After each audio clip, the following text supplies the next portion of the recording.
അബി? മോനൊന്നും പറഞ്ഞില്ല. ദേവൻ അബിക്ക് നേരെ തിരിഞ്ഞുകൊണ്ട് ചോദിച്ചു. അങ്കിൾ, ഇതിപ്പോൾ ഞാൻ എന്താ പറയുക? എനിക്ക് കെട്ടാൻ പോകുന്ന പെണ്ണിനെക്കുറിച്ച് വലിയ സങ്കല്പമൊന്നുമില്ല.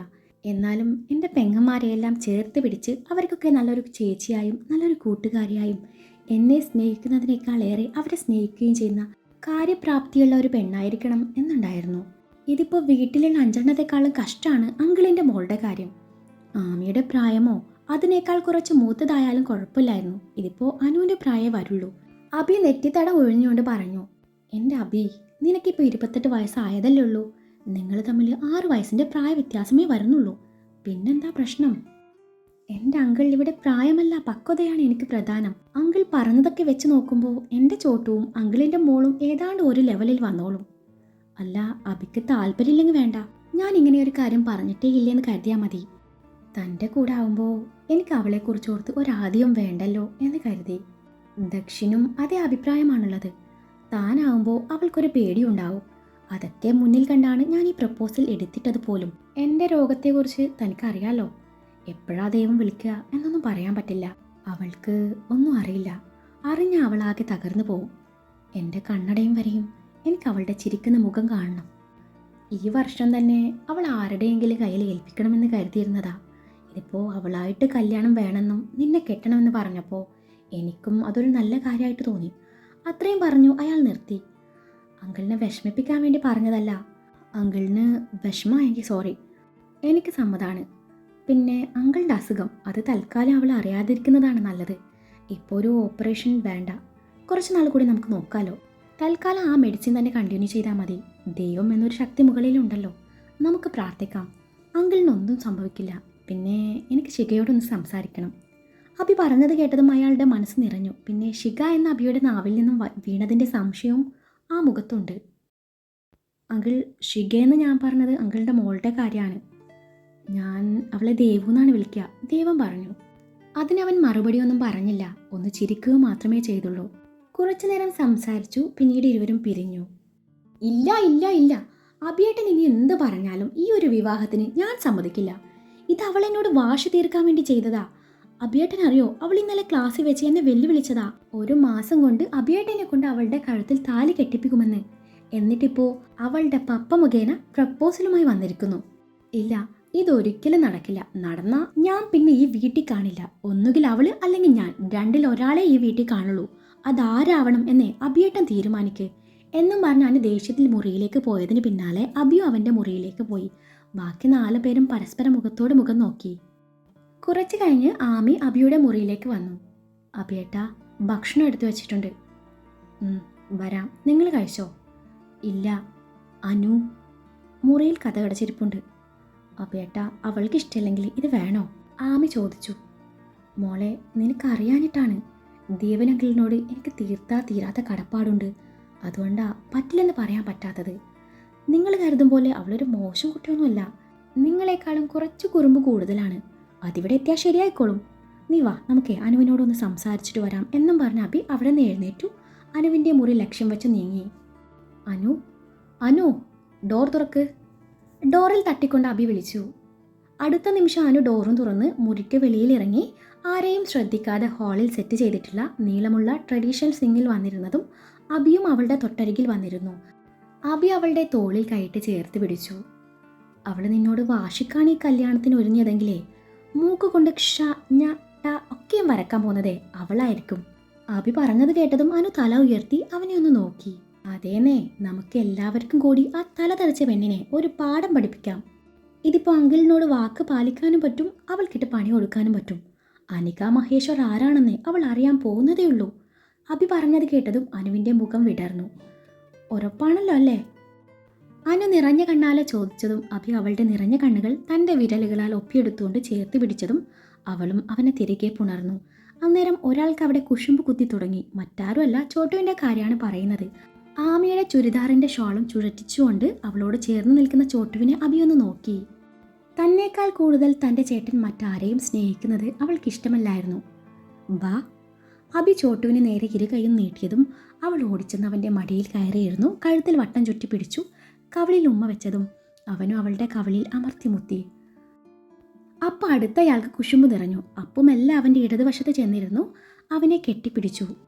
അപ്പു പിന്നെ ബാക്കിയുള്ള 2 പേർക്കും ഇത് കണ്ടു നിൽക്കാനായില്ല.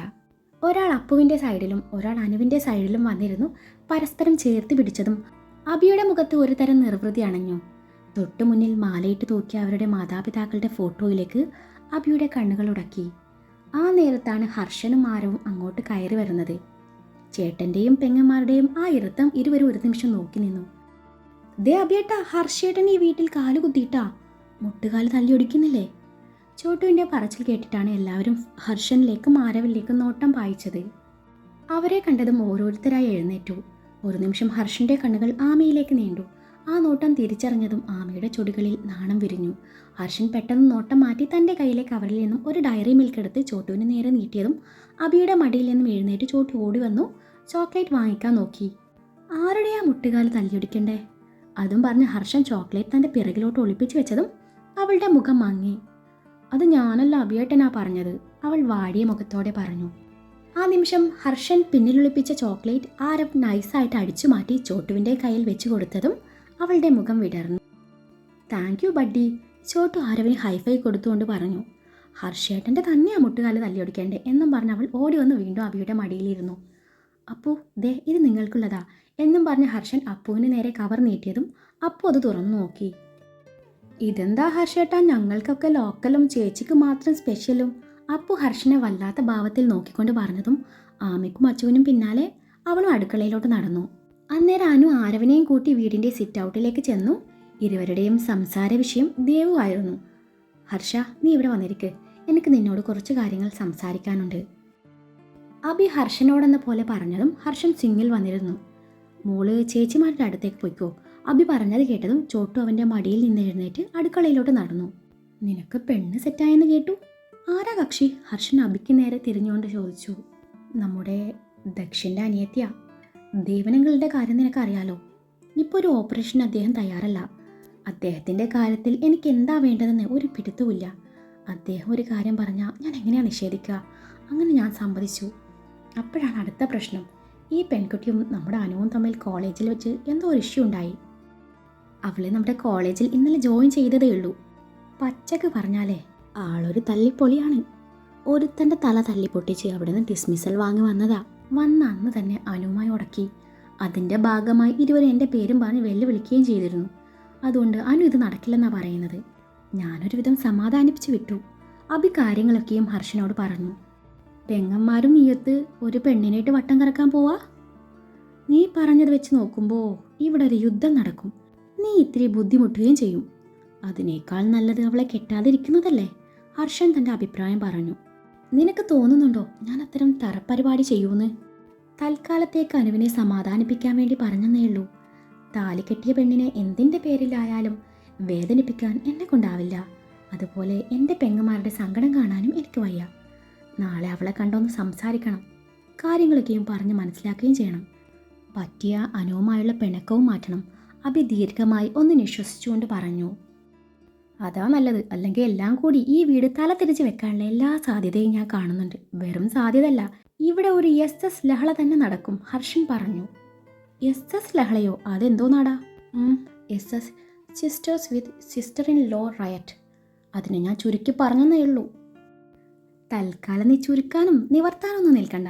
നീ എന്ത് തീരുമാനിച്ചു? ഇതിപ്പോൾ പെട്ടെന്ന് കല്യാണം നടത്തണമെന്നാണ് അങ്കിള് പറയുന്നത്. അത് കഴിഞ്ഞ് അങ്കിളുടെ സർജറി നടത്താമെന്നാണ് ദക്ഷിൻ്റെ തീരുമാനം. അവൻ 2 ദിവസം കഴിഞ്ഞ് എത്തും. നിങ്ങളുടെ വിവാഹത്തിന് മുൻപായി ഇത് നടത്തേണ്ടി വരും. അബി പറഞ്ഞതും ഹർഷൻ ഒന്ന് അമർത്തി മൂളി. ഹർഷ, നീ ഇനി ഇങ്ങനെ നടന്നാൽ ശരിയാവില്ല. നീ നാളെ മുതൽ ഗാർമെൻസിൽ ചെന്നേ പറ്റൂ. ഇല്ലെങ്കിൽ എനിക്ക് ചില കടുത്ത തീരുമാനങ്ങൾ എടുക്കേണ്ടി വരും, അബി പറഞ്ഞു. എന്നുവെച്ചാ? ഹർഷൻ്റെ മുഖം ചുളുങ്ങി. ആമിയെ ഞാൻ വല്ലോർക്കും കെട്ടിച്ചു കൊടുക്കൂന്ന്. ഡാ, ഇത്രയും നേരം നിന്റെ സങ്കടങ്ങളൊക്കെയും കേട്ട് നിന്ന് അതിനൊരാശ്വാസം വന്നപ്പോൾ എനിക്കിട്ട് പണിയുന്നു. ആമയെ കെട്ടാൻ പറ്റിയില്ലേ ഞാൻ ഈ വീടിന് തീ വെക്കും. അല്ല പിന്നെ ചങ്കി കൊള്ളുന്ന വർത്തമാനം പറഞ്ഞ് എൻ്റെ മനസ്സ് മാറ്റാൻ നോക്കുന്നു. ഇനി ഞാനിവിടെ നിന്നാൽ ശരിയാവില്ല. നാളെ ഒരു കളക്ടറേറ്റ് മാർച്ചുണ്ട്. കല്ലേറും കാണും. മിക്കവാറും പരിക്ക് പറ്റി നിന്റെ ഹോസ്പിറ്റലിലേക്ക് തന്നെ ആയിരിക്കും വരിക. അന്നേരം നിന്റെ ഈ ഓഞ്ഞ സ്വഭാവം പുറത്തെടുത്തേ എല്ലാവരുടെ മുന്നിൽ വെച്ച് എൻ്റെ വില കളയരുത്. ഇനി ഞാനിവിടെ നിന്നാൽ ശരിയാവില്ല. അതും പറഞ്ഞ് സ്വിങ്ങിൽ നിന്നും എഴുന്നേറ്റു അടുക്കളയിൽ ചെന്ന് ആമയുടെ കവിളിൽ അമർത്തി മുത്തി ഒരൊറ്റ പോക്കായിരുന്നു. ഹർഷന്റെ ചുംബനം കിട്ടിയ ആമയും ചുംബന സീൻ കണ്ടു നിന്ന അപ്പുവും അച്ചുവും ചോട്ടുവും ഇപ്പോഴും വായും പൊളിച്ച് നിൽപ്പുണ്ട്. പിള്ളേരുടെ മുന്നിൽ വെച്ചാണ് അവിടെ വൃത്തികേട് കാണിക്കുന്നത്. അബി തൻ്റെ കയ്യിൽ കിട്ടിയ വാട്ടർ ബോട്ടിൽ എടുത്ത് ഹർഷന്റെ ദേഹത്തേക്ക് എറിഞ്ഞുകൊണ്ട് പറഞ്ഞതും അവൻ അതിവിദഗ്ധമായി ഒഴിഞ്ഞു മാറിയപ്പോൾ പുറത്തുനിന്ന് വന്ന ആരവിൻ്റെ മൂക്കിലേക്ക് അത് കൃത്യമായി കൊള്ളുകയും ചെയ്തു. മൂക്കും തടവിക്കൊണ്ട് ഹർഷന് പിന്നാലെ പോകുന്ന ആരവിനെ കണ്ടതും അരവിന് ചിരി വന്നു പോയിരുന്നു.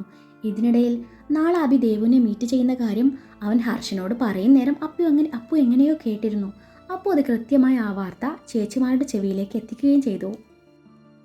പിറ്റേന്ന് രാവിലെ അബി എവിടെയോ പോവാനുള്ള തയ്യാറെടുപ്പിലാണ്. ആമയൊഴികെ ബാക്കി പെങ്ങന്മാർ ഒളിഞ്ഞും പാത്തും അവൻ്റെ ഒരുക്കം നോക്കുന്നുണ്ട്. ശേഷം അനുവും അച്ചുവും കൂടെ ചോട്ടുവിനെ അബിയുടെ അരികിലേക്ക് തള്ളിവിട്ടു. ആമയാണെങ്കിൽ വേണ്ട എന്ന പോലെ കണ്ണുകൊണ്ട് കാണിക്കുന്നുണ്ട്. എന്താ ഒരു കള്ളലക്ഷണം? ഡോറിനരികിൽ നിന്നുകൊണ്ട് എത്തി നോക്കുന്ന ചോട്ടുവിനെ നോക്കിക്കൊണ്ട് അബി ചോദിച്ചു. അബിയേട്ടൻ എങ്ങോട്ട് പോവാ? ഞാനൊരാളെ കാണാൻ പോവാ. അബിയേട്ടാ, ഞാനും കൂടി വന്നോട്ടെ? വേണ്ടടാ, ചേട്ടൻ പെട്ടെന്ന് വരും. എന്നിട്ടേ നമുക്ക് എല്ലാവർക്കും കൂടി ഒരുമിച്ച് പുറത്തു പോവാം. അന്നേരം ചോട്ടുവിൻ്റെ മുഖം മങ്ങി. അത് കണ്ട് അബി അവളോട് കൂടെ പോന്നോളാൻ പറഞ്ഞു. വണ്ടിയിൽ കയറാൻ നേരം അനുവും അപ്പുവും അച്ചുവും അബി കാണാതെ ചോട്ടുവിനെ നോക്കി തംസ് അപ്പ് കാണിച്ചു. ഇതേ സമയം ദേവു അബിയെയും കാത്ത് ഒരു കഫറ്റീരിയയിൽ വെയിറ്റ് ചെയ്യുകയായിരുന്നു. മെറൂണും ഗോൾഡൻ കളറും ഇടകലർന്ന ചുരിദാറായിരുന്നു അവളുടെ വേഷം. ഇയാളെന്തിനാ ഇവിടെ വരാൻ പറഞ്ഞേ? സ്റ്റാർ ബക്സിൽ പോയാൽ മതിയായിരുന്നു. എങ്കിൽ കുറച്ച് പട്ടി ഷോ എങ്കിലും കാണിക്കായിരുന്നു. എന്നാലും ഇയാൾ ഇത്ര പെട്ടെന്ന് കല്യാണത്തിന് സമ്മതിക്കുമെന്ന് കരുതിയില്ല. ദേവു ആത്മകഥം പറയുന്നുണ്ട്. ഇന്ന് തന്നെ ഐ ലവ് യു, പറ്റിയ ഒരു ഉമ്മയൊക്കെ വാങ്ങിക്കണം എന്നും പറഞ്ഞ് നാണത്തോടെ അബിയെയും കാത്തിരിക്കുകയാണ് ദേവു. ആ നേരത്താണ് ചോട്ടുവിൻ്റെ കയ്യും പിടിച്ച് വരുന്ന അബി അവൾ കാണുന്നത്. അതോടെ ദേവു കിളി പോയി ഇരിപ്പാണ്. ദൈവമേ, ഈ കുരുപ്പിനെയും കൂട്ടിയാണോ വന്നത്? ബെസ്റ്റ്, ദേവു മനസ്സിൽ പറഞ്ഞു. വൈറ്റ് ഷർട്ടും ബ്ലൂ കളർ പാൻറ്റും ആയിരുന്നു അവൻ്റെ വേഷം. അബി ചോട്ടുവിനെ തൻ്റെ തൊട്ടരികിലെ കസേരയിലിരുത്തി ദേവുവിലേക്ക് നോട്ടം പായിച്ചതും ദേവു അബിയെയും ചോട്ടുവിനെയും മാറി മാറി നോക്കി. എന്താ? അബി പതിവ് ഗൗരവത്തിൽ അവൾക്ക് നേരെ പുരികം പൊക്കിയതും അവൾ ഒന്നുമില്ലെന്ന പോലെ ചുമൽ കൂച്ചി. ചേച്ചിമാർ പറഞ്ഞു വിട്ടതും പഠിപ്പിച്ചു വിട്ടതും ഒക്കെയും മറന്നുകൊണ്ട് ഒരു നിമിഷം ചോട്ടു ദേവുവിനെ കണ്ണിമ ചിമ്മാതെ നോക്കി നിൽക്കുകയാണ്. എന്തൊരു ഭംഗിയായി ചേച്ചിയെ കാണുമ്പോൾ കെട്ടിപ്പിടിച്ച് ഉമ്മ കൊടുക്കാൻ തോന്നുക. പക്ഷെ എന്ത് ചെയ്യാം, അനുചേച്ചി തനിക്ക് കുറേ ജോലി ഏൽപ്പിച്ചിട്ടുണ്ട്. അത് ചെയ്തില്ലേ ചേച്ചി തന്നോട് പിണങ്ങും. ചോട്ടു മനസ്സിൽ വിചാരിക്കുകയാണ്. ഹായ്, ദേവ് ചോട്ടുവിന് നേരെ കൈ നീട്ടിക്കൊണ്ട് പറഞ്ഞു. ഹായ്. ചോട്ടു വല്ല താല്പര്യമില്ലാത്ത മട്ടിൽ തിരിച്ചൊരു ഹായ് പറഞ്ഞു. എന്താ മോളുടെ പേര്? ദേവ് സ്നേഹത്തോടെ ചോദിച്ചു. അവർണിക മഹേശ്വർ. പക്ഷേ അഭിയേട്ടനും എൻ്റെ ചേച്ചിമാരും വിളിക്കുന്നതേ ചോട്ടു എന്നാ. ചോട്ടു അല്പം കനപ്പിച്ചു പറഞ്ഞു. എന്നാ ഞാനും ചോട്ടു എന്ന് വിളിക്കട്ടെ? ദേവു സ്നേഹത്തോടെ ചോദിച്ചു. ദേവുവിന് ഒറ്റ നോട്ടത്തിൽ തന്നെ ചോട്ടുവിനോട് എന്തോ ഒരു വല്ലാത്തൊരു ഇഷ്ടം തോന്നിയിരുന്നു. വേണ്ട, സ്ട്രേഞ്ചേഴ്സ് എന്നെ അങ്ങനെ വിളിക്കുന്നതേ എനിക്കിഷ്ടമല്ല. ചോട്ടുവിൻ്റെ പറച്ചിൽ കേട്ട് അബിയുടെ മുഖം ചുളുങ്ങിയെങ്കിലും അവനത് കാര്യമാക്കിയില്ല. ഞാൻ സ്ട്രേഞ്ചർ അല്ലല്ലോ, മോളുടെ ചേച്ചിയല്ലേ. മോളുടെ അബിയേട്ടൻ്റെ ഭാര്യ ആവാൻ പോകുന്ന ആളല്ലേ. അത് പറയുമ്പോൾ ദേവു അബിയിലേക്ക് നോട്ടം പായിച്ചിരുന്നു. എന്നാൽ അബിയിൽ വലിയ ഭാവമാറ്റമൊന്നുമില്ല, സ്ഥിരസ്ഥായി ഭാവം. ഇതാണോ അബിയേട്ട അനുചേച്ചി പറഞ്ഞ താടക? ചോട്ടുവിൻ്റെ ചോദ്യം കേട്ട് ദേവു ഒരു നിമിഷം അബിയെ നോക്കിപ്പോയി. അവൾക്ക് ചെറിയൊരു വിഷമവും തോന്നി. എങ്കിലും അവളത് പുറത്ത് പ്രകടമാക്കിയില്ല. ചോട്ടു, ഇങ്ങനെയാണോ മൂത്തവരോട് സംസാരിക്കുക? ചേച്ചിയോട് സോറി പറ. അബി അവളെ ശാസിച്ചുകൊണ്ട് പറഞ്ഞതും അവൾ തലയും താഴ്ത്തി നിന്നു. Chottu, say sorry. അത് കുഴപ്പമില്ല, അവൾ കുഞ്ഞല്ലേ, സോറി ഒന്നും വേണ്ട എന്നും പറഞ്ഞ് ദേവു തൻ്റെ ബാഗിൽ നിന്നും വലിയൊരു ചോക്ലേറ്റ് ബാർ എടുത്ത് ഫ്രണ്ട്സ് എന്നും പറഞ്ഞുകൊണ്ട് ചോട്ടുവിന് നേരെ നീട്ടിയതും ചോട്ടു വിടർന്ന മുഖത്തോടെ അത് വാങ്ങിച്ചു. അതിനിടയിൽ അബി ചോട്ടുവിന് ഗഡ്ബഡും തങ്ങൾക്ക് ഇരുവർക്കും കാപ്പുച്ചിനോയും ഓർഡർ ചെയ്തതും ദേവു മനസ്സിൽ വിചാരിക്കുവാണ്. എന്താ വേണ്ടതെന്ന് തന്നോട് ചോദിച്ചത് പോലുമില്ലെന്ന്. അവൾക്കതിൽ നേരെ സങ്കടവും തോന്നി. ഐസ്ക്രീം വന്നതും ചോട്ടുവിൻ്റെ ശ്രദ്ധ അതിൽ മാത്രമായെന്ന് തോന്നിയതും അബി സംസാരത്തിന് തുടക്കം കുറിച്ചു. എന്താ നിന്റെ ഉദ്ദേശം? അബിയുടെ ചോദ്യം കേട്ടതും ദേവു തല ഉയർത്തി അവനൊന്ന് നോക്കി. ഐസ്ക്രീം കഴിക്കുവാണെങ്കിലും ചോട്ടുവിൻ്റെ ഇരു ചെവിയും അവരിലേക്കാണ്. ചേച്ചിമാരത് പ്രത്യേകം പറഞ്ഞേൽപ്പിച്ചിരുന്നു. മനസ്സിലായില്ല. ദേവുവിൽ നിന്ന് മറു ചോദ്യമുയർന്നു. എന്നെ കല്യാണം കഴിക്കണമെന്ന് നിനക്ക് പെട്ടെന്ന് തോന്നാനുള്ള കാരണം, അതിന് പിന്നിലെ ഉദ്ദേശം എന്താണെന്ന്. അവൻ്റെ ചോദ്യം കേട്ട് ദേവു ഒന്ന് പതറി. അത് പിന്നെ എനിക്കിഷ്ടമായതുകൊണ്ടല്ലേ. ഒറ്റ നോട്ടത്തിൽ ഒരാളെ ഇഷ്ടപ്പെട്ട അതിന് പറയുന്ന പേരെന്താണെന്ന് ശിഖക്ക് ഞാൻ പറഞ്ഞു തരേണ്ട ആവശ്യമില്ലല്ലോ. ഞാൻ വളച്ചു കെട്ടില്ലാതെ കാര്യം അറിയാം. ഈ വിവാഹത്തിന് ഞാൻ സമ്മതിച്ചത് ദേവനങ്കിളിനോടുള്ള സ്നേഹത്തിൻ്റെ പുറത്താണ്. പിന്നെ നിന്റെ ചേട്ടൻ ദക്ഷിണോടുള്ള സൗഹൃദത്തിൻ്റെ പുറത്തും. അല്ലാതെ എനിക്ക് നിന്നോട് പ്രണയം തോന്നിയിട്ടൊന്നുമല്ല. അല്ലെങ്കിലും എനിക്ക് ഈ പ്രണയം എന്ന് കേൾക്കുന്നതേ കലിപ്പാണ്. നീയും അനുവുമായുള്ള ചലഞ്ചൊക്കെയും ഞാൻ അറിഞ്ഞു. ഞാൻ നിന്നോട് പറഞ്ഞതാ അവളോടൊരു മത്സരം വേണ്ടെന്ന്. എനിക്ക് വേണ്ടതേ എൻ്റെ പെങ്ങന്മാരെ സ്നേഹിക്കുന്ന പെണ്ണിനെയാണ്. ഇതിപ്പോൾ അനുവിന് ഈ വിവാഹത്തിനോട് ഒരു താല്പര്യവുമില്ല. എന്നിലൂടെ അവളെ തോൽപ്പിക്കുക എന്നൊരു ഉദ്ദേശമാണ് നിന്റെ മനസ്സിലെങ്കിലേ നീ എൻ്റെ മറ്റൊരു മുഖം കൂടി കാണേണ്ടി വരും. മറിച്ച് മനസ്സ് തുറന്ന് എന്നെ സ്നേഹിക്കാനും എൻ്റെ പെങ്ങന്മാരെ സ്നേഹിക്കാനും പറ്റുമെങ്കിൽ മാത്രം തിരിച്ചും എന്നിൽ നിന്നും സ്നേഹം പ്രതീക്ഷിച്ചാൽ മതി.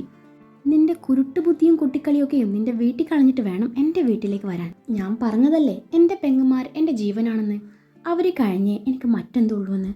അഭിഗൗരവം ഒട്ടും കുറച്ചില്ല. അവൻ പറഞ്ഞതൊക്കെയും കേട്ടതും അവൾക്ക് ചെറിയ സങ്കടം തോന്നി. ഏത് നേരവും പറയാൻ ഒന്നേ ഉള്ളൂ, തൻ്റെ പെങ്ങന്മാർ കഴിഞ്ഞേ തനിക്ക് വേറെ എന്തോ ഉള്ളൂ എന്ന്. ഞാൻ അനുവിനെ വെല്ലുവിളിച്ചു എന്നത് സത്യമാണ്. അതിനുവേണ്ടി തന്നെയാ പപ്പിയോട് നിങ്ങളെ കെട്ടണം എന്ന് പറഞ്ഞതുപോലും. ഇന്നലെ രാത്രി ദച്ചുവേട്ടൻ വിളിച്ചിരുന്നു. എന്നോട് നിങ്ങളെക്കുറിച്ചും അനിയത്തിമാരെക്കുറിച്ചും നിങ്ങൾ തമ്മിലുള്ള സ്നേഹത്തെക്കുറിച്ചും ഒരുപാട് കാര്യങ്ങൾ പറഞ്ഞു തന്നിരുന്നു. ഞാൻ കാരണം നിങ്ങളുടെ ഇടയിൽ ഒരു കരട് പോലും വീഴാൻ പാടില്ലെന്നും പറഞ്ഞിട്ടുണ്ട്. എനിക്കും എൻ്റെ ചേട്ടനെ ജീവനാ. എൻ്റെ ചേട്ടൻ പറഞ്ഞാൽ ഞാൻ എന്തും കേൾക്കും. ഞാൻ അനുവിനോട് സോറി ചോദിച്ചോളാം. ഞാൻ കാരണം നിങ്ങൾക്കൊരു ബുദ്ധിമുട്ടും ഉണ്ടാവില്ല. ഇനിയിപ്പോൾ എന്നെ കെട്ടാൻ ഇഷ്ടമില്ലെങ്കിൽ വേണ്ട. ഞാൻ പപ്പയോട് പറഞ്ഞോളാം എനിക്കിപ്പോൾ കല്യാണം വേണ്ടെന്ന്. അതൊന്നും വേണ്ട, ഈ വിവാഹം നടക്കട്ടെ. എനിക്ക് നിന്നോട് ദേഷ്യമൊന്നുമില്ല. ഇനി മുന്നോട്ട് അങ്ങനെ തന്നെ ആയിരിക്കണമെങ്കിൽ നീയും ചില വിട്ടുവീഴ്ചകൾ ചെയ്യേണ്ടി വരും. അതിനിടയിൽ അവൻ ക്യാപിച്ചിനോ ഒന്ന് സിപ്പ് ചെയ്തു. അവരുടെ സംഭാഷണം പറ്റാവുന്ന പോലെ ചോട്ടു മൈൻഡിൽ റെക്കോർഡ് ചെയ്തിട്ടുണ്ട്. അബി അതിനിടയിൽ ചോട്ടുവിനെ നോക്കിക്കൊണ്ട് പെട്ടെന്ന് കഴിക്കുക എന്ന പോലെ പറഞ്ഞതും അവൾ അവന് ഐസ്ക്രീം വായിൽ വെച്ച് കൊടുത്തും അവൻ്റെ ക്യാപിച്ചിനോ എടുത്തു അവൾ കുടിച്ചു നോക്കുന്നുണ്ട്. ഇരുവരുടെയും പ്രവൃത്തികൾ ദേവ് നോക്കി നിൽക്കുകയാണ്. അവൾക്ക് അന്നേരം ദക്ഷിണയാണ് ഓർമ്മ വന്നത്. തൻ്റെ ചേട്ടൻ ദക്ഷും താനുമായുള്ള നിമിഷങ്ങളിലേക്ക് അവളുടെ മനസ്സ് സഞ്ചരിച്ചു തുടങ്ങി. ആ നിമിഷം അബിയുടെ നോട്ട് അവളിലേക്ക് നീണ്ടു. ഒരു നിമിഷം അബിയുടെ കണ്ണുകൾ അവളുടെ മുഖത്ത് ആകമാനം ഒഴുകി നടന്നു. നല്ല വെളുത്ത നിറം, കരിനീല കണ്ണുകളും കുഞ്ഞു മൂക്കും ഇളം റോസ് നിറത്തിലുള്ള അതരങ്ങളും നിരയൊത്ത പല്ലുകളും. പിന്നീട് അവൻ്റെ നോട്ടം അറിയാതെ പാറി വീണത് അവളുടെ കഴുത്തിലെ കറുത്ത മറുകിലേക്കും. പെട്ടെന്ന് എന്തോ ഓർമ്മ വന്നതും അവൻ തലകുടഞ്ഞ് നോട്ടം മാറ്റി. നിനക്ക് ഐസ്ക്രീം വേണോ? അബിയിൽ നിന്ന് വന്ന ചോദ്യം കേട്ടു ദേവു ഒരു നിമിഷം അവനെ കണ്ണിമ ചിമ്മാതെ നോക്കിയപ്പോൾ ചോട്ടു തൻ്റെ ചേട്ടനെയും ദേവുവിനെയും മാറി മാറി നോക്കി. ദേവു വേണ്ട എന്ന് പറഞ്ഞെങ്കിലും അബി അവൾക്കുള്ള ഗഡ്ബഡ് ഓർഡർ ചെയ്ത് കഴിഞ്ഞിരുന്നു. ഐസ്ക്രീം എത്തിയതും ദേവു അവൾ കഴിക്കുന്നതിന് മുൻപായി മുകളിൽ വെച്ചിട്ടുള്ള ചെറിയോട് കൂടി ഐസ്ക്രീം കോരിയെടുത്ത് അബിയുടെ വായ്ക്ക് നേരെ നീട്ടിയതും അവനത് നിരസിക്കാൻ തോന്നിയില്ല. അവൻ വാ തുറന്നതും ദേവുവിൻ്റെ മുഖം വിടർന്നു. അവൻ കഴിക്കുന്നത് അവൾ കണ്ണെടുക്കാതെ നോക്കി നിന്നു. തൻ്റെ കണ്ണുകളിലേക്ക് ആഴ്ന്നിറങ്ങുന്നവളെ കണ്ടതും അബി നോട്ടം മാറ്റിക്കളഞ്ഞു. തൻ്റെ ദച്ചുവട്ടലിൽ നിന്ന് അറിഞ്ഞ അഭിമന്യുവിനോട് അവൾക്ക് കടുത്ത ആരാധനയും ബഹുമാനവും പ്രണയവും തോന്നി തുടങ്ങിയിരുന്നു. തനിക്ക് അവനോടുള്ള വികാരം പ്രണയമാണെന്ന് പറയണം എന്നുണ്ടായിരുന്നു. പക്ഷെ ആ കുരുട്ടടക്കുള്ളപ്പോൾ എങ്ങനെ പറയുമെന്നോർത്ത് അവളൊന്ന് മടിച്ചു നിന്നു. ഇടയ്ക്കിടെ ചോട്ട് തങ്ങളെയും നോക്കുന്നുണ്ട്. ശേഷം രണ്ടും കൽപ്പിച്ചു Korean I love you hand sign കാണിച്ചതും കാര്യം മനസ്സിലായ അബി നെറ്റിത്തട ഒഴിഞ്ഞുകൊണ്ട് മെല്ലെ തലചരിച്ചു. തൊട്ടരികിലിരിക്കുന്ന ചോട്ടുവിനെ നോക്കിയതും അവൾ രണ്ടുപേരെയും മാറി മാറി നോക്കുന്നുണ്ട്. ദേവുവിന് അബിയുടെ മുഖം കണ്ട് ചിരി വരുന്നുണ്ടായിരുന്നു. ഇങ്ങനെ പോയാൽ താൻ ഒരുപാട് ബുദ്ധിമുട്ടും എന്നവൾ ചിന്തിച്ചു പോയി. ശരിക്കും ഒരു ഹിറ്റ്ലർ തന്നെ. ദച്ചുവട്ടിൽ നിന്നും അറിഞ്ഞ ഇരട്ട പേരവൾ മനസ്സിൽ ഉച്ചരിച്ചു. ചോട്ടു കഴിഞ്ഞില്ലേ, പെട്ടെന്ന് കഴിക്ക്, നമുക്ക് പോവണ്ടേ? അബി പറഞ്ഞതും അവൾ പെട്ടെന്ന് കഴിച്ചു തീർത്തു. ഒപ്പം ദേവുവും കഴിച്ചു കഴിഞ്ഞതും അവരവിടെ നിന്ന് ഇറങ്ങി. വീട്ടിലെത്തിയ അബി ഉടനെ എന്തോ അത്യാവശ്യ കാര്യം വന്നതിനാൽ ഹോസ്പിറ്റലിലേക്ക് പോയതും എല്ലാവരും കൂടി ചോട്ടുവിനെ വട്ടം കൂടി നിന്ന് ഓരോന്ന് ചോദിക്കുന്നുണ്ട്. ചോട്ടൂസ്, അനു വെച്ച് പറഞ്ഞ ആ ഡയലോഗ് പറഞ്ഞിട്ടുണ്ടല്ലോ അല്ലേ? അനു അവളെ പിടിച്ചു മടിയിൽ ഇരുത്തിക്കൊണ്ട് ചോദിച്ചു. പറഞ്ഞു. അപ്പം തന്നെ അബിയേട്ടൻ എന്നെ വഴക്ക് പറയുകയും അവരോട് സോറി പറയാനും പറഞ്ഞു. ചോട്ടു അല്പം സങ്കടത്തോടെ പറഞ്ഞു. കണ്ട ഞാൻ പറഞ്ഞത് എങ്ങനെയുണ്ട്? കണ്ടില്ലേ, ഒറ്റ ദിവസം കൊണ്ട് അവൾ ചോട്ടുവിന് വഴക്ക് കേൾപ്പിച്ചില്ലേ? നീ സൂക്ഷിക്കണം ചോട്ടു. അവൾ വന്നാൽ നിന്റെ സ്ഥാനം അവൾക്ക് പിന്നിലാവും. അതൊരിക്കലും അനുവദിക്കരുത്. മുളയിലെ നുള്ളിക്കളയണം, മനസ്സിലായോ? അനു ചോട്ടുവിൻ്റെ ഉള്ളിൽ ചെറുതായി വിഷം കുത്തിക്കയറ്റി. അനു, നീ എന്തൊക്കെയാ കൊച്ചിന് പറഞ്ഞു കൊടുക്കുന്നത്? അങ്ങനൊന്നും ഉണ്ടാവില്ല കേട്ടോ. മോളെ വിഷമിക്കണ്ട. ഈ ചേച്ചിമാർ ചുമ്മാ മോളെ പേടിപ്പിക്കാൻ പറയുന്നതാ. ആമി അനുവിനെ ശാസിച്ചു. അതിനിടയിൽ ചോട്ടുവിനെ ആശ്വസിപ്പിക്കുന്നുണ്ട്. ചോട്ടുവിൻ്റെ മുഖം ചെറുതായി മങ്ങിയിട്ടുമുണ്ട്. ആമി ചേച്ചി ഒന്ന് പോകുന്നുണ്ടോ? ഒരു നന്മ മരം വന്നിരിക്കുന്നു. ആമിയുടെ പറച്ചിൽ ഇഷ്ടപ്പെടാത്ത മട്ടിൽ അനു പറഞ്ഞു. നീ എന്തിനാ ചോട്ടു അവൾ ചോക്ലേറ്റ് തന്നപ്പോൾ വാങ്ങിക്കാൻ പോയത്? അച്ചുവാണ് ചോദിച്ചത്. അവളോ? നിന്റെ ഏട്ടത്തിയായി വരാൻ പോകുന്ന പെണ്ണ. ആമി അച്ചുവിനെ തിരുത്തിക്കൊണ്ട് പറഞ്ഞു. ഏട്ടത്തി മാങ്ങാത്തൊലി. അനുവേച്ചിയുടെ ശത്രു എൻ്റെയും ശത്രുവാ, അച്ചു ചുണ്ടുകൂട്ടിക്കൊണ്ട് പറഞ്ഞു. അല്ല ചോട്ടു, അവരെ സംസാരിക്കുന്നത് വല്ലതും നീ കേട്ടായിരുന്നോ? വീണ്ടും അനുവിൻ്റെ ചോദ്യം വന്നു. കേട്ടിരുന്നു. അബിയേട്ടൻ ആദ്യം ചേച്ചിയെ കുറേ വഴക്ക് പറഞ്ഞു, പിന്നെ ഇത്തിരി സോഫ്റ്റായി സംസാരിച്ചു. പിന്നെ ഐസ്ക്രീം വന്നപ്പോൾ എൻ്റെ കോൺസെൻട്രേഷൻ ഒന്ന് മാറിപ്പോയി. പിന്നെ അബിയേട്ടൻ ഉണ്ടല്ലോ, ആ ചേച്ചിക്ക് ആദ്യം ഒരു കാപ്പച്ചിനോ വാങ്ങിച്ചു കൊടുത്തിരുന്നു. എന്നിട്ട് അബിയേട്ടൻ വീണ്ടും ചോദിക്കുക ഐസ്ക്രീം വേണോന്ന്. എന്നോട് പോലും ചോദിച്ചില്ല. എന്നിട്ട് അനുവും അപ്പവും അച്ചും ഒരേ സ്വരത്തിൽ ചോദിച്ചു. എന്നിട്ട് ആ ചേച്ചി വേണ്ടാന്ന് പറഞ്ഞു. പക്ഷെ അബിയേട്ടൻ വാങ്ങിച്ചു കൊടുത്തു. എന്നിട്ട് ആ ചേച്ചി അബിയേട്ടന് വായിൽ വെച്ച് കൊടുക്കുകയും ചെയ്തു. ഇത് കേട്ടതും അനുവും അച്ചും അപ്പവും പരസ്പരം മുഖത്തോട് മുഖം നോക്കി. എന്നിട്ട് അവൾ ഐ ലവ് യു എന്നെങ്ങാനും പറഞ്ഞായിരുന്നോ? അനുവിന് സംശയം. ഇല്ല, ചോട്ട് പെട്ടെന്ന് മറുപടി പറഞ്ഞു. അബിയേട്ടൻ അവളോട് പറഞ്ഞായിരുന്നോ? അപ്പുവിന് തൻ്റെ ചേട്ടൻ അത്രക്കങ്ങ് വിശ്വാസം പോരാ. ഇല്ല. എന്തോന്നാ പിള്ളേരെ നിങ്ങൾ ഈ കൊച്ചിനോട് ചോദിക്കുന്നത്? ആമി പിന്നെയും അവരെ ശകാരിച്ചു. അതേ ചേച്ചി, ഇങ്ങനെ കാണിച്ചാൽ എന്താ? ആ ചേച്ചി അബിയേട്ടന് നേരെ ഇങ്ങനെ കാണിച്ചായിരുന്നു. കൊറിയൻ ലവ് സൈൻ കാണിച്ചുകൊണ്ട് ചോട്ടു ചേച്ചിമാരോട് ചോദിച്ചതും ചേച്ചിമാർ 4 പേരും മുഖത്തോട് മുഖം നോക്കി. ഒരാഴ്ചയ്ക്ക് ശേഷം കോളേജിൽ വെച്ച് ദേവ് സോറി പറഞ്ഞുകൊണ്ട് അനുവിന് നേരെ കൈ നീട്ടി ഫ്രണ്ട്സ് ആവാന്ന് പറഞ്ഞതും അനു അവളുടെ കൈ തട്ടി മാറ്റി അവിടെ നിന്ന് പോവുകയായിരുന്നു. എല്ലാവരുടെയും മുന്നിൽ വെച്ചുള്ള അവളുടെ ആ പ്രവൃത്തി ദേവുവിന് അത്രക്കങ്ങോട്ട് ഇഷ്ടമായില്ല. ഞാൻ എന്ത് ചെയ്യാനാ മിസ്റ്റർ അഭിമന്യു മഹേശ്വർ? നിങ്ങൾക്ക് വേണ്ടി ഞാൻ തോറ്റു കൊടുക്കാമെന്ന് കരുതി. ഇനിയില്ല, നിങ്ങൾ ചേട്ടനെ അനിയത്തിമാരെയും പിരിക്കാനൊന്നും ഞാൻ ശ്രമിക്കില്ല. എങ്കിലും എന്നെ കയറി ചൊറിഞ്ഞാൽ ഈ ദേവുവിൻ്റെ തനിക്കോണം അവരറിയും. ഒന്ന് നന്നാവാന്ന് വെച്ചാൽ അതിനും സമ്മതിക്കില്ല. ബ്ലഡി നാത്തൂൻസ്. അതുപോലത്തെ ഒരു മുരടൻ ആങ്ങളെയും ഒന്ന് സ്നേഹത്തോടെ നോക്കുന്നു പോലുമില്ല. ഫോൺ വിളിച്ചാൽ ഹലോ, ഫുഡ് കഴിച്ചോ, പഠിച്ചു കഴിഞ്ഞോ, വേറൊന്നുമില്ലല്ലോ, വെക്കട്ടെ, ഗുഡ് നൈറ്റ്, ഇത്ര മാത്രം. ഇവിടെ നിന്നാണേൽ ആലുവ മണപ്പുറത്ത് കണ്ട പരിചയം പോലുമില്ല. എൻ്റെ കയ്യിലൊന്ന് കിട്ടിക്കോട്ടെ, നിങ്ങളെ ഞാൻ സ്നേഹിച്ച് കൊല്ലുന്നുണ്ട്, ദേവ് മനസ്സിൽ പറഞ്ഞുകൊണ്ട് അവിടെ നിന്ന് നടന്നു നീങ്ങി. അവിടെ നിന്ന് ഏറ്റവും അടുത്ത ശുഭമുഹൂർത്തത്തിൽ അബി ദേവുവിൻ്റെ കഴുത്തിൽ താലി ചാർത്തി. വിവാഹ ചടങ്ങിലുടനീളം അബി പതിവ് ഗൗരവത്തിലായിരുന്നു. തൻ്റെ ഒരു നോട്ടത്തിന് വേണ്ടി കൊതിച്ചുകൊണ്ട് ദേവുവിൻ്റെ മിഴികൾ ഇടയ്ക്കിടെ തന്നിലേക്ക് പാറി വീഴുന്നത് അബി മനഃപൂർവ്വം കണ്ടില്ലെന്ന് നടിച്ചു. വളരെ ആർഭാടത്തോടെയായിരുന്നു വിവാഹം നടന്നത്. ചടങ്ങുകളൊക്കെയും കഴിഞ്ഞു അബിയുടെ വീട്ടിലേക്ക് ഇറങ്ങാൻ നേരം ദേവു തൻ്റെ പപ്പയെയും ചേട്ടനായ ദക്ഷിണയും ചേർത്ത് പിടിച്ച് കരയുന്ന ആ നിമിഷം അബിക്കെന്തോ കണ്ടു നിൽക്കാനായില്ല. ദക്ഷിണ ദേവു എത്രത്തോളം പ്രിയപ്പെട്ടതാണെന്ന് ഒരുപാട് തവണ അവൻ്റെ വാക്കുകളിൽ നിന്നും വ്യക്തമായിരുന്നു. ദക്ഷിൻ്റെ മുഖം കാണവേ ഒരു നാൾ താനും ഈ അവസ്ഥയിലൂടെ കടന്നു പോകണമല്ലോ എന്നോർത്ത് അബിയുടെ ഹൃദയം പ്രകമ്പനം കൊള്ളുന്നുണ്ടായിരുന്നു. ഇതേ സമയം ദേവുവിനുള്ള 8ന്റെ പണിയൊരുക്കി അനുവും അച്ചുവും അപ്പവും തങ്ങളുടെ വീട്ടിലേക്കുള്ള അവളുടെ വരവിനായി കാത്തിരിക്കുകയാണ്.